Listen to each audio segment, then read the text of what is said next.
la perfecta expresión de sí mismo o el designio divino.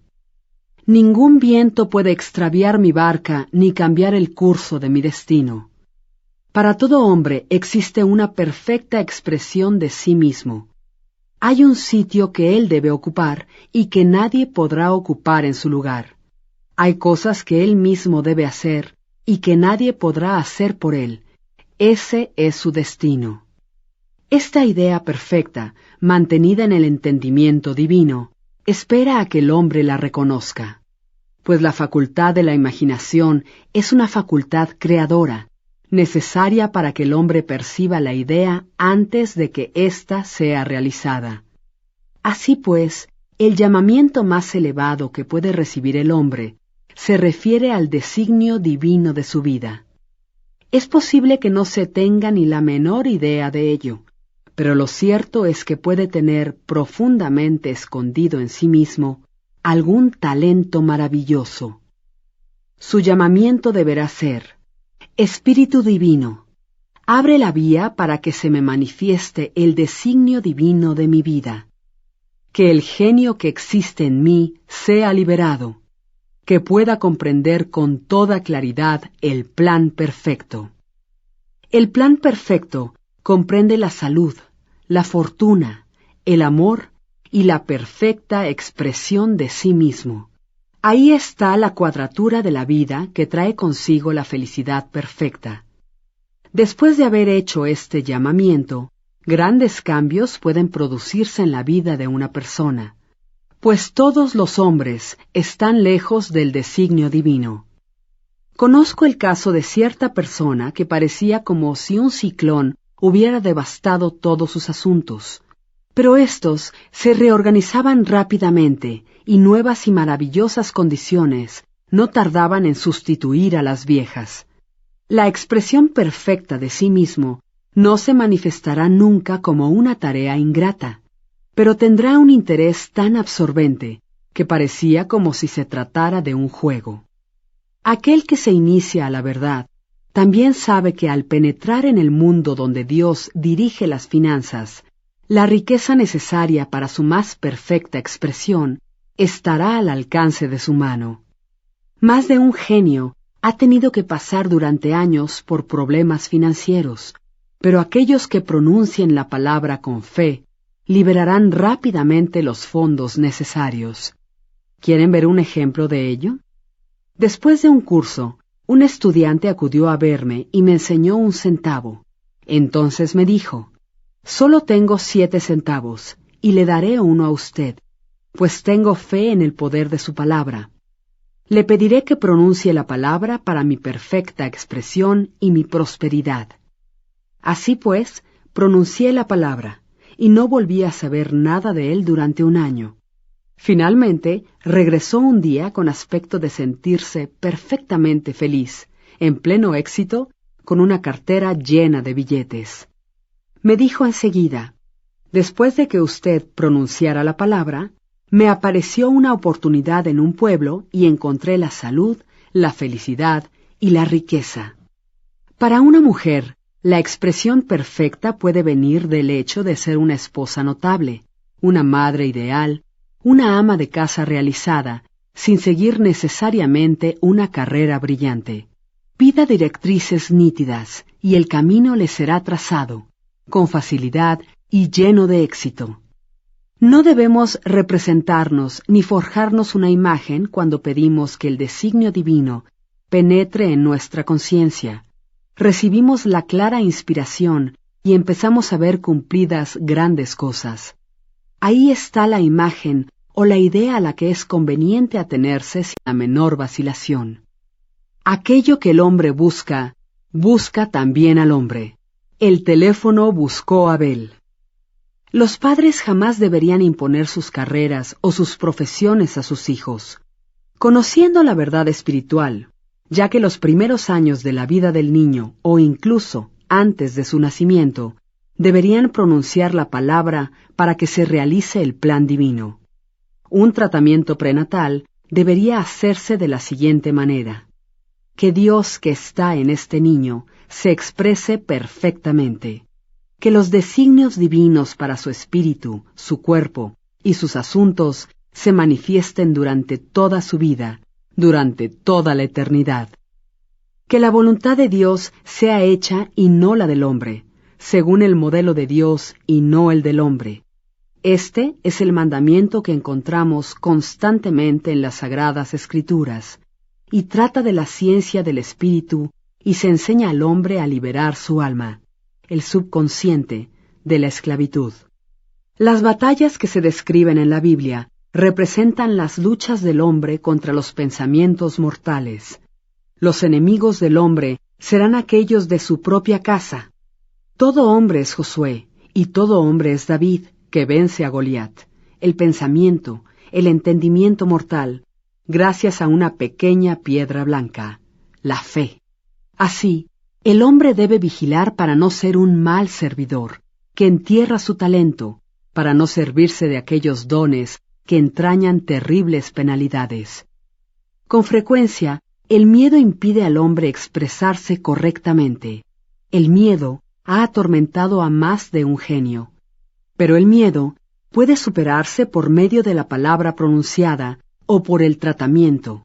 El individuo pierde toda la conciencia de sí mismo y siente solamente que hay solo un medio para expresar la inteligencia infinita. Se encuentra entonces bajo la inspiración directa, liberado de todo miedo, lleno de confianza, pues siente al Padre que hay en él y que actúa. Un joven asistía con frecuencia a mi curso, en compañía de su madre. Me pidió que pronunciara la palabra para un examen al que iba a tener que someterse. Yo le aconsejé que hiciera esta afirmación: Estoy unido a la inteligencia infinita. Sé todo lo que debo saber sobre esta asignatura. Poseía excelentes conocimientos de historia, pero no estaba muy seguro de sus conocimientos en aritmética. Tuve la ocasión de verle poco tiempo después. Pronuncié la palabra para la aritmética y recibí una de las mejores notas. Pero me fié de mí mismo para la historia y mis notas fueron muy bajas. El hombre recibe un golpe cuando está muy seguro de sí mismo, pues ha puesto toda la confianza en su personalidad y no en el Padre que está en él. Otra de mis alumnas me dio el siguiente ejemplo. Un verano hizo un largo viaje, visitando numerosos países cuya lengua ignoraba. A cada instante pedía las directrices y la protección divinas, y todo se resolvía milagrosamente. Su equipaje jamás se retrasó ni se perdió. Siempre encontraba los mejores hoteles y todo le fue perfectamente servido. Regresó a Nueva York, donde al conocer la lengua, pensó que Dios ya no era necesario e hizo sus cosas sin rogarle más. Todo le salió mal. Su equipaje se perdió en medio de la agitación y del desorden. El estudiante de metafísica debe tener la costumbre de practicar la presencia de Dios a cada minuto, reconocerle en todas las direcciones, porque nada es insignificante ni demasiado importante. A veces un incidente pequeño puede transformar toda una vida.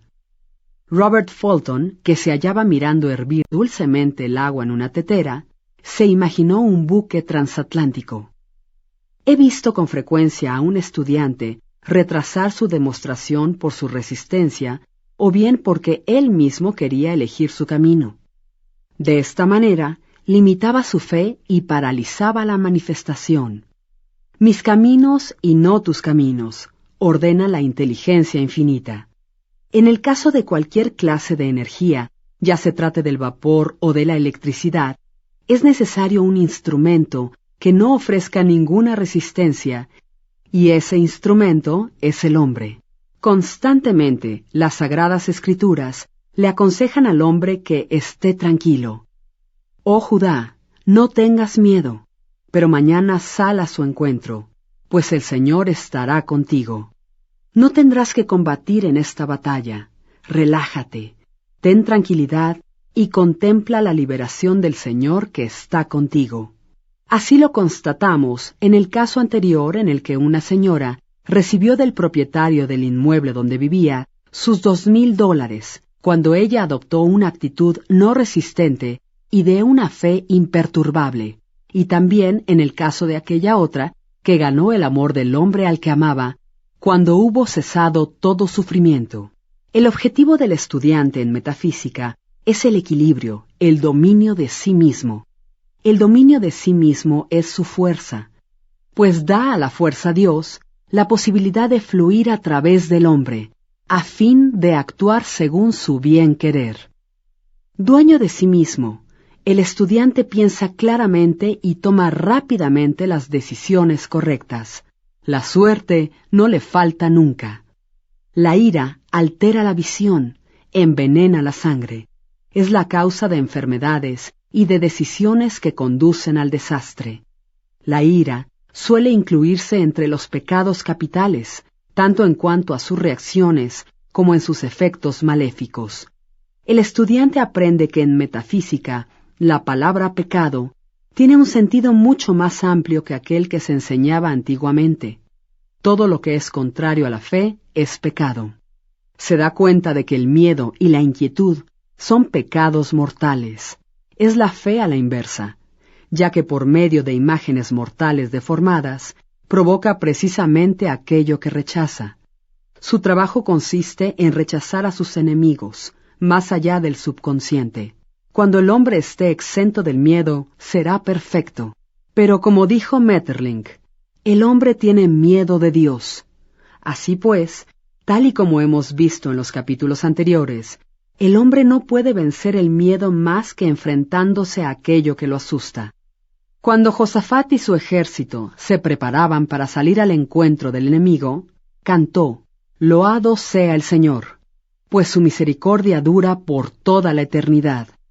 Se dio cuenta entonces de que sus enemigos se estaban matando los unos a los otros y que ya no quedaba nadie contra quien combatir. Una persona había pedido a una de sus amigas que transmitiera un mensaje a una tercera persona. Esta amiga temía dar ese paso, pues la razón le aconsejaba: no te pelees por este asunto y no te hagas responsable de este encargo.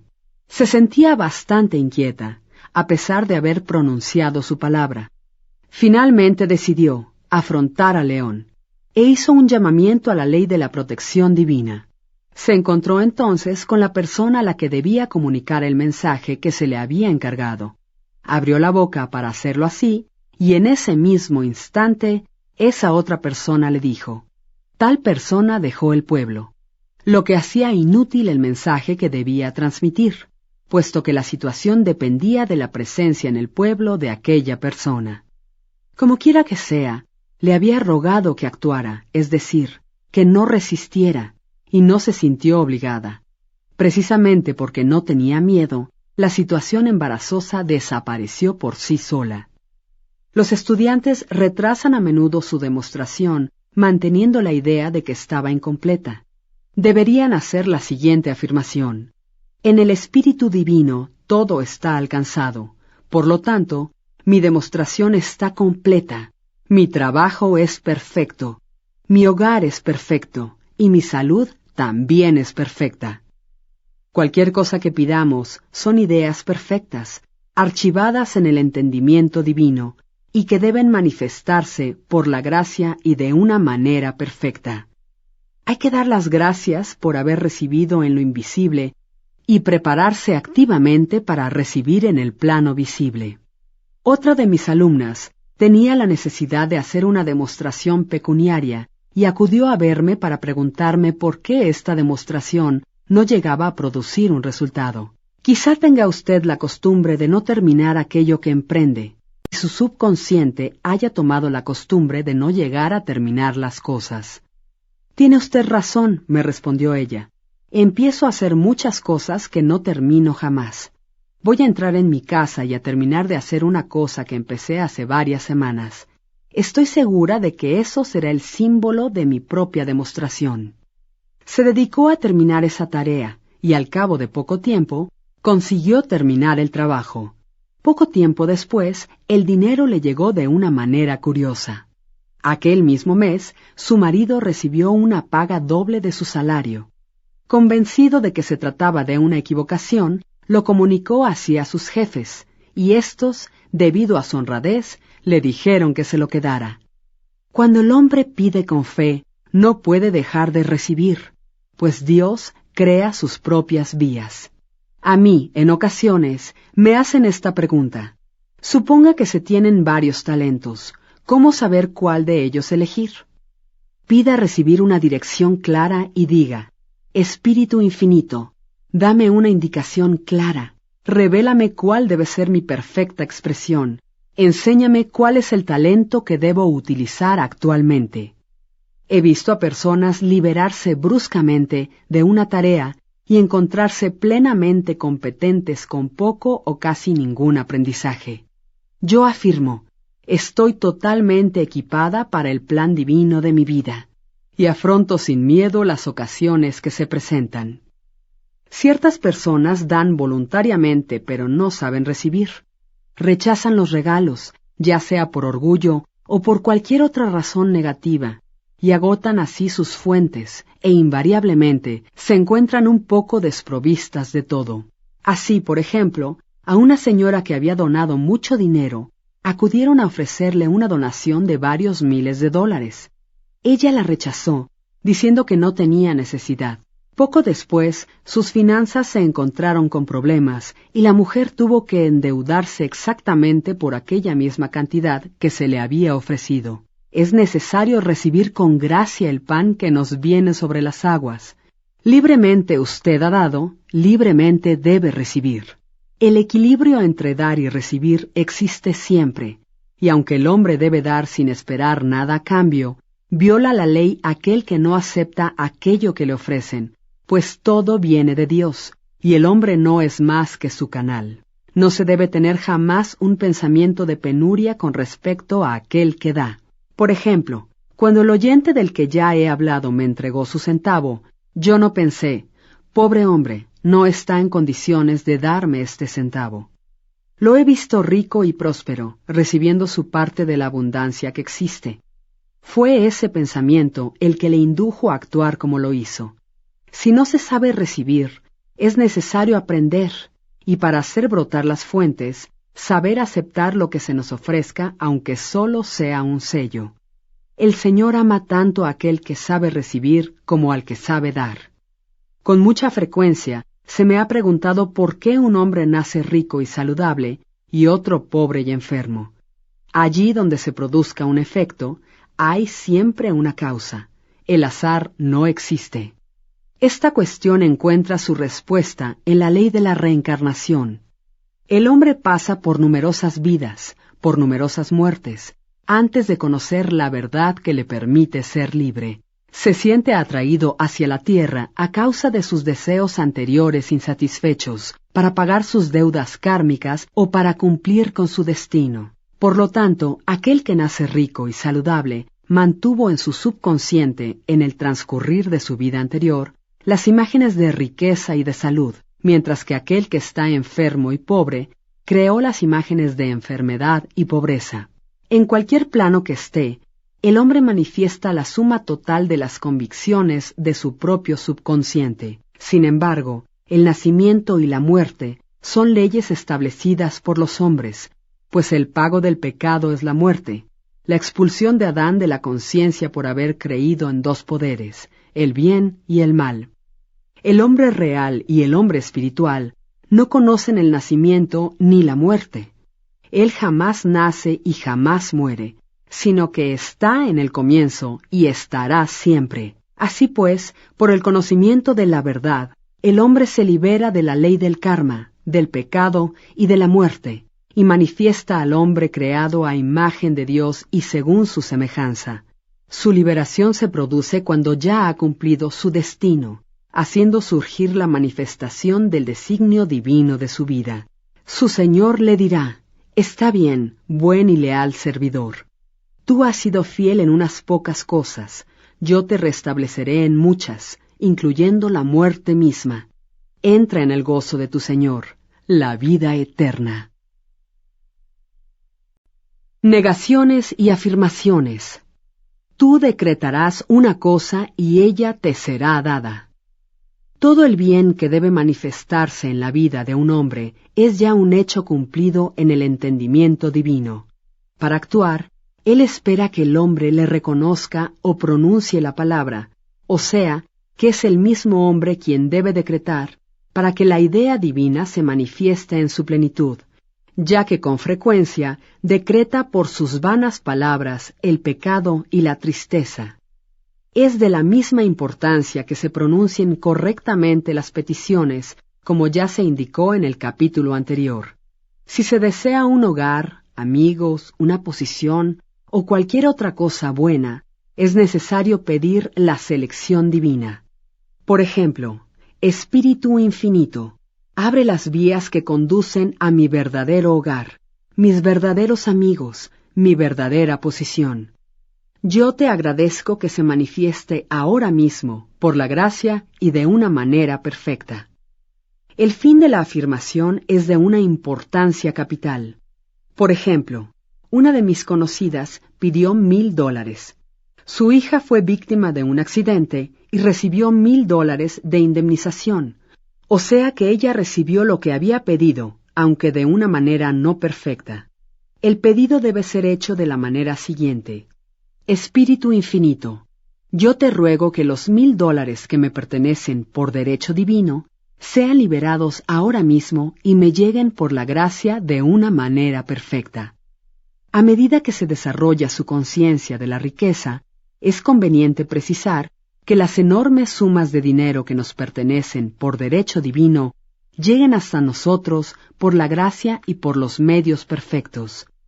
Es imposible dar un curso verdaderamente libre a aquello que no creemos posible, pues nos encontramos limitados por las pretensiones del subconsciente. Es necesario ampliar esas pretensiones a fin de recibir más. El hombre se limita a menudo en sus pedidos. Así, un estudiante pide $600 para una cierta fecha. Finalmente los obtiene, pero poco después se da cuenta de que en realidad hubiera deseado recibir 1,000. Sin embargo, y según la palabra que fue pronunciada, se le dan los 600. Ello tiene limitado al Santo de Israel. La riqueza es un asunto de conciencia. Los franceses tienen una leyenda que ilustra esta verdad. Un pobre hombre sale a la calle, donde encuentra a un viajero que le para y le dice: «Amigo mío, veo que está usted muy triste. Coja este lingote de oro, véndalo y será rico para toda la vida». El hombre, entusiasmado de alegría por la buena suerte, se llevó el lingote a casa. Inmediatamente encontró trabajo y ganó tanto dinero que no tuvo necesidad de vender el lingote de oro. Transcurrieron los años y el hombre se hizo muy rico. Un buen día se cruzó en su camino un pobre. Entonces el hombre lo detuvo y le dijo: «Amigo mío, yo le daré un lingote de oro, véndalo y será rico para toda la vida». El mendigo cogió el lingote, lo examinó y se dio cuenta de que aquello no era más que cobre. Así pues, vemos cómo el primero de estos dos hombres se hizo rico porque tenía un sentimiento de riqueza, pensando que el lingote era de oro. Todo hombre trae consigo su propio lingote de oro. Esta es la conciencia del oro, de la riqueza, que atrae la riqueza a su vida. Al formular sus peticiones, es necesario empezar por el fin, es decir, declarar haber recibido ya. Antes de que me llamen, yo responderé. Al afirmarla continuamente, la fe se establece en el subconsciente. No sería necesario repetir una afirmación si se tuviera una fe perfecta. No se debe suplicar ni implorar, sino dar gracias constantemente por aquello que ya se ha recibido. El desierto se alegrará y se abrirá como una rosa. El hecho de alegrarse mientras aún estamos en el desierto, estado de conciencia, abre la vía de la liberación. La oración dominical es, a la vez, un mandamiento y una petición. Danos hoy el pan nuestro de cada día, y perdona nuestras ofensas, así como nosotros perdonamos a quienes nos hayan ofendido. Y termina por la alabanza, pues es a ti a quien yo pertenezco, por todos los siglos el reino, la fuerza y la gloria. Amén. Así pues, esta oración es un mandamiento y una petición, una alabanza y una acción de gracias. El trabajo del estudiante consiste en llegar a creer que con Dios todo es posible. Esto parece fácil, así tomado en abstracto, pero es un poco más difícil cuando nos encontramos en presencia de una dificultad. Por ejemplo, es necesario que una mujer atraiga una gran suma de dinero para una determinada fecha. Ella sabe que debe hacer cualquier cosa para obtener una realización, pues la realización es la manifestación, y pide sus directrices. Poco después, al pasar ante una gran tienda, se fija en un bonito abridor de cartas de esmalte rosado expuesto en el escaparate. Se siente atraída por el objeto y piensa enseguida: yo no tengo un abridor de cartas tan elegante para abrir cartas que contengan grandes cheques. Entonces compra uno, pero su razón le dice que estaba loca por haber hecho tal gasto. Sin embargo, cuando lo tiene en su mano, se ve, en su imaginación, abriendo un sobre que contiene un cheque importante, y algunas semanas después, efectivamente, recibió el dinero que necesitaba. El abridor de cartas fue la forma por la cual puso en marcha su fe activa. Hay abundantes relatos sobre la fuerza del subconsciente cuando está dirigido por la fe. Un hombre, por ejemplo, pasó la noche en una finca. Las ventanas de su habitación estaban todas cerradas, y en medio de la noche, al sentirse sofocado, se dirigió en la oscuridad hacia una de las ventanas.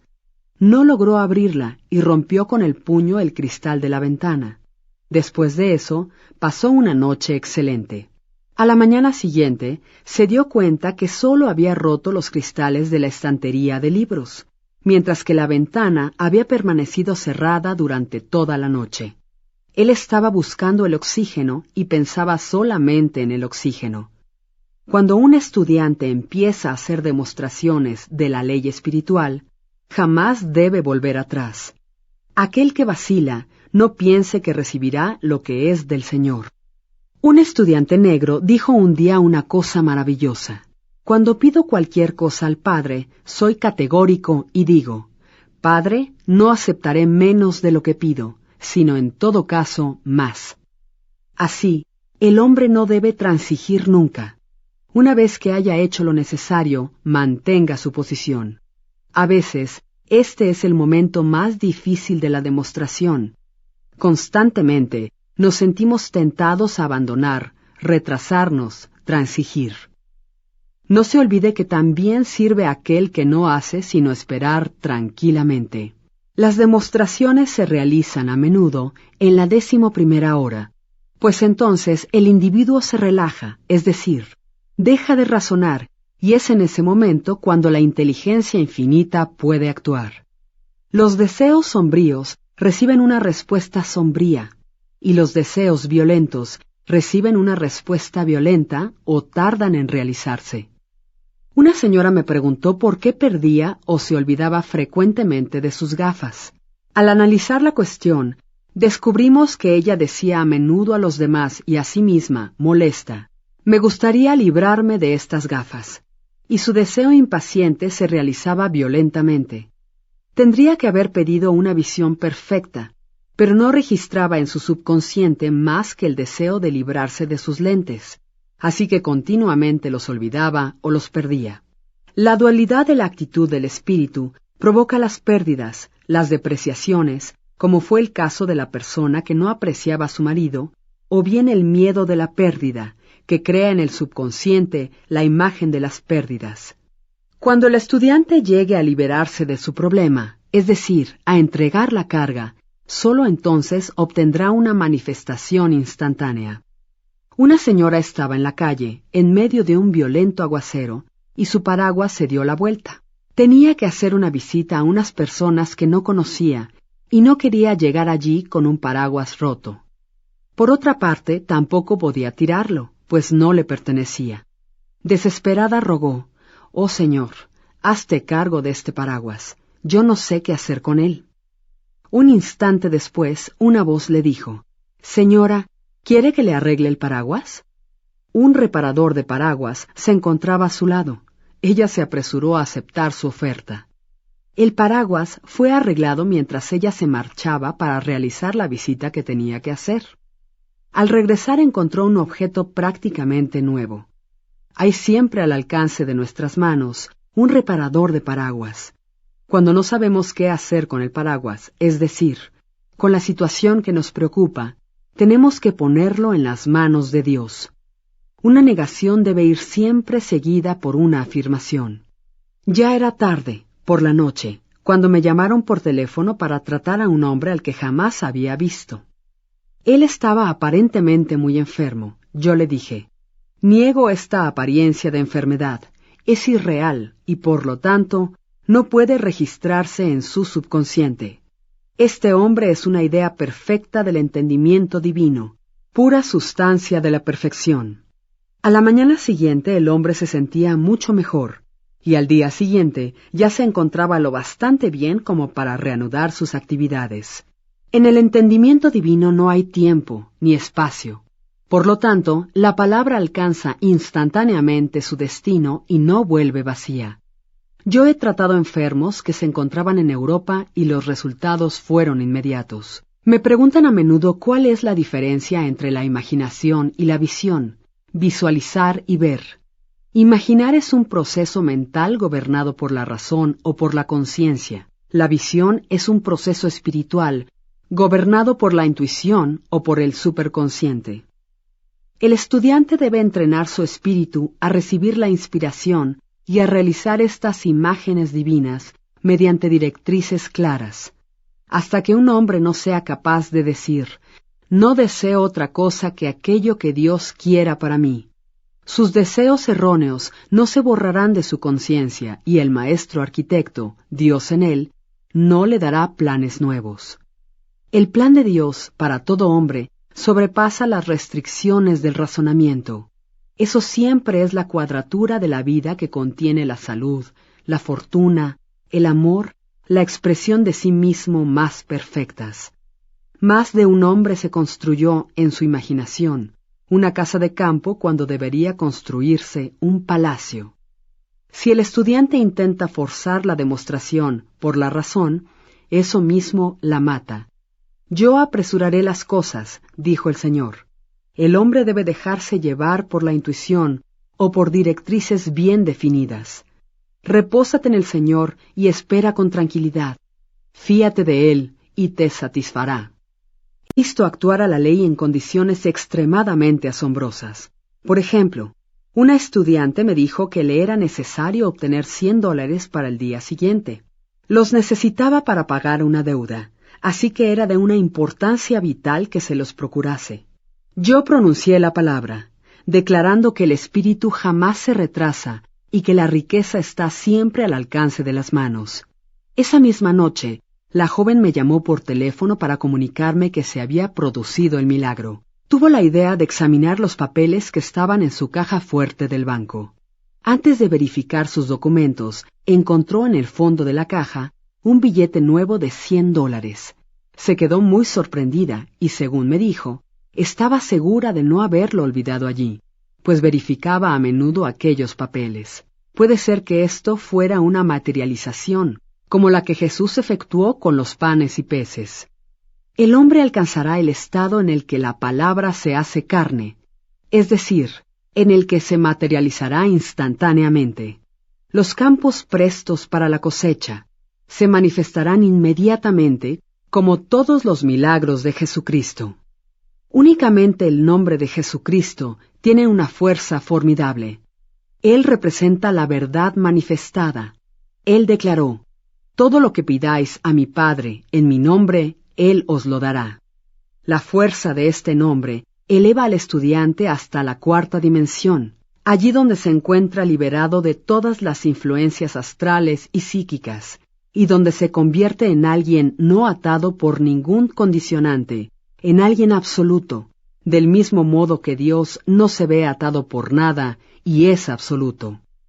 He visto producirse numerosas curaciones, en respuesta a las palabras, en nombre de Jesucristo.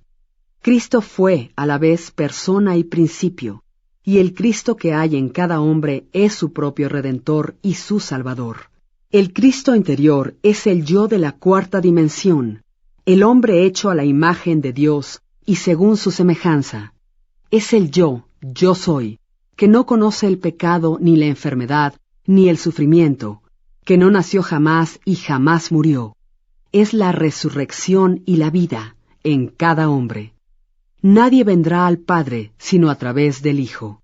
Significa que Dios, el universal, actúa sobre el plano de lo particular, por medio del Cristo en el hombre, y el Espíritu Santo significa Dios en acción.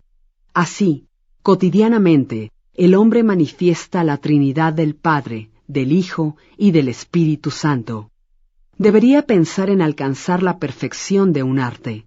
Aquel que llega a esta maestría debe tener gran cuidado para no pintar sobre la tela de su espíritu más que según el designio divino. Pinta sus cuadros con magistrales toques de fuerza y de decisión, con una fe tan perfecta que no hay poder capaz de alterar su perfección, sabiendo que eso se manifestará en su vida como lo ideal que llega a convertirse en lo real. Todo poder es dado al hombre por el pensamiento justo, para realizar su cielo en la tierra y alcanzar la meta del juego de la vida.